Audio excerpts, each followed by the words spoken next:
सूर्य अस्त हो चला था। आकाश में गहराते अंधेरे में सामने खड़े पैर काले और सुडौल दिखने लगे थे। नदी शांत और स्थिर थी। चंद्रमा क्षितिज पर दिखाई दे रहा था, लेकिन अभी तक उसकी छाया नहीं पड़ रही थी। हम नदी के किनारे किनारे चले और एक रास्ता अपनाया जो गेहूं के खेतों से गुजर रहा था। वह मार्ग भी बहुत पुराना था। हजारों लाखों लोगों ने इसे रौंदा होगा। पक्षी भी अपने बसेरे में जा रही थी। उस शाम प्रकृति संप्रेषणीय नहीं थी। पेड़ अलग थे, वे अपनी खामोशी और अंधेरे में चले गए थे। बातें करते हुए कुछ ग्रामीण अपनी अपनी साइकिल से वहां से गुजरे और एक बार फिर गहरी शांति। ऐसी शांति तब होती है जब सभी चीजें अकेली होती है। यह दुखदाई अकेलापन नहीं, सघन अकेलापन है। यह अस्तित्व का अकेलापन है। वहाँ पेड़ का स्वयं के अतिरिक्त कोई अस्तित्व नहीं। ऐसी निपट अकेलापन में हर कोई अकेला होता है, आग की तरह, ओल की तरह, लेकिन लोग इनकी पवित्रता और विशालता से अवगत नहीं है। कोई सिर्फ तभी वास्तविक बात कर सकता है जब अकेलापन हो। अकेला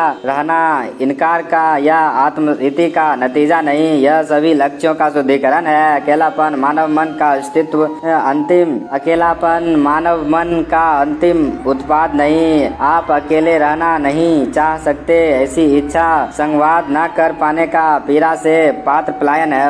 अकेलापन भय और दर्द से अलगाव है। यह आत्म की अपरिहार्य क्रिया है। अलगाव की यह प्रक्रिया चाहे व्यापक हो या संकीर्ण, भ्रम, संघर्ष और दुख को जानती है। अलगाव कभी अकेलापन को जन्म नहीं दे सकता। दूसरों के अस्तित्व के लिए एक को समाप्त होता है। अकेलापन अविभाज्य है। जो अकेला है वह लचीला और टिकाऊ है। केवल वही व्यक्ति उससे संवाद कर सकता है जो निरुद्देश्य है, असीम है। अकेले के लिए जीवन शाश्वत है, उसके लिए कोई मृत्यु नहीं है। अकेलापन कभी खत्म नहीं हो सकता। चांद अब पैरों पर आ गया था और छाया घनी वो अंधेरी थी। जब हम उस छोटे से गांव से गुजरे और नदी के किनारे किनारे वापस चले तो एक कुत्ता ने भौंकना शुरू कर दिया। नदी इतनी शांत थी कि उसने अपने पानी में तने और फूल के किनारे लगे लैंपपोस्ट की रोशनी को पकड़ लिया था। किनारे पर खड़े कुछ बच्चे हंस रहे थे और मछुआरे अपने जाल साफ कर रहे थे।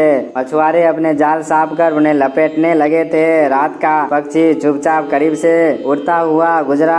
चौड़ी नदी के दूसरे तट पर किसी ने गाना शुरू किया और उसके शब्द स्पष्ट और मर्म को छू रहे थे। दोस्तों, अगर ये वीडियो अच्छी लगी तो like, comment, share and subscribe करें। धन्यवाद।